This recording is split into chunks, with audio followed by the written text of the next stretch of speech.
মনে করে আফসোস করে জীবন কাটায়।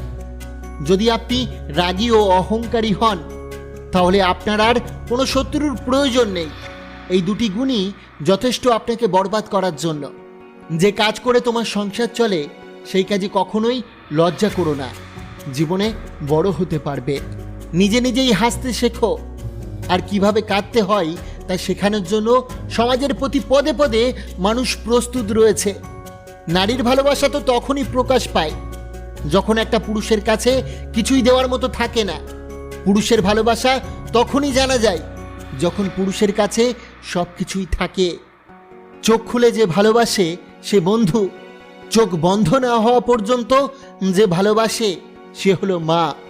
প্রকাশ না করেও যে সবার কেয়ার করে, সবাইকে ভালোবাসে, সে হলো বাবা। সুখী হওয়ার জন্য বেশি কিছুর প্রয়োজন পড়ে না। চলার পথে